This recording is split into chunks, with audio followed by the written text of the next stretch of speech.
Good day everyone, my own version of cooking fried chicken.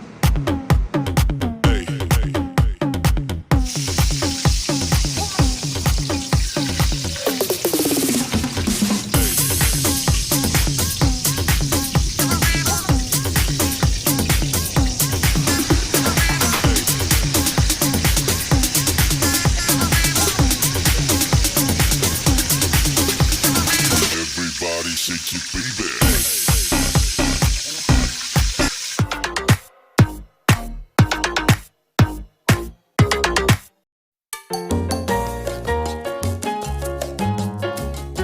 Yan yung manok. Lagyan natin ng toyo. Marinate muna natin bago natin ipirito. Lagyan natin ng konting magic sarap. Tapos syempre yung signature natin, yung chili paste.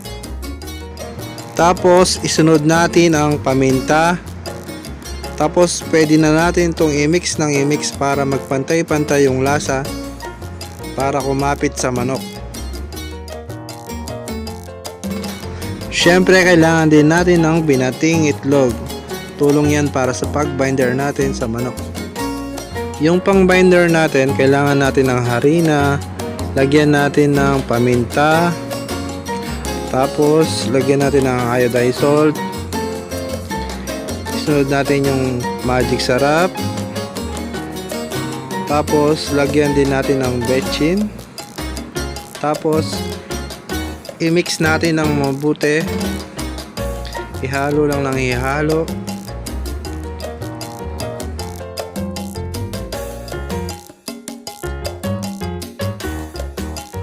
Yan na yung minarinade nating manok. I-mix pa rin natin para mas kumapit yung lasa. Kasi nagpapalasa dyan yung chili paste na nilagay ko para spicy flavor. Tapos ilagay na natin sa itlog. Sunod sa harina.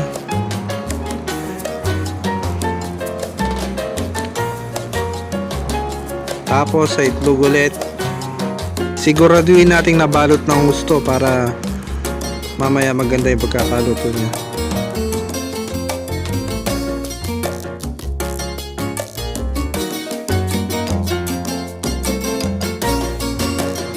Yan, na-binder na natin yung mga manok.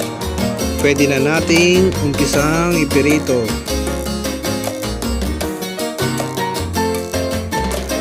Siyempre, kailangan mainit na mainit yung mantika bago natin ilagay yung manok.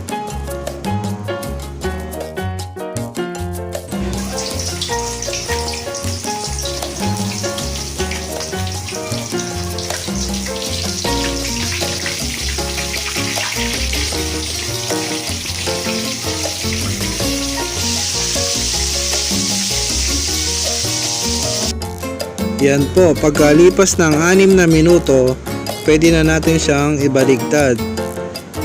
Iluto naman natin yung kabilang side.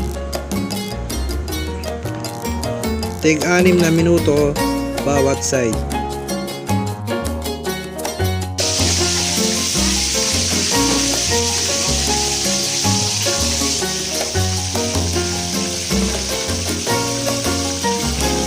Maganda paliguan natin ng mantika yung manok para mas lumutong.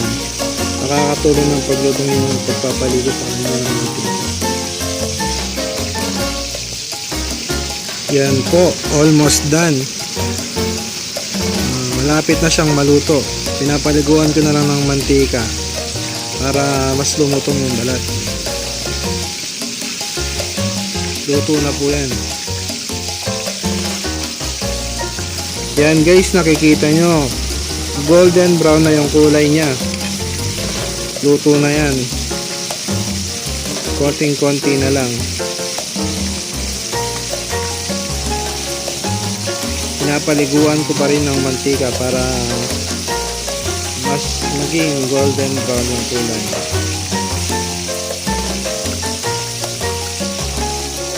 Yun o, may paksiw din para mamayang gabi.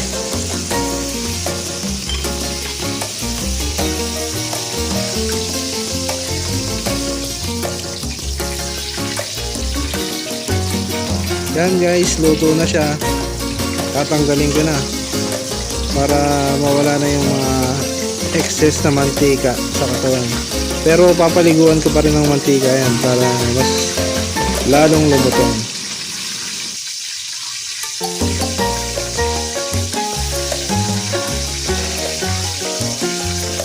Heto na po ang aking crispy fried chicken version.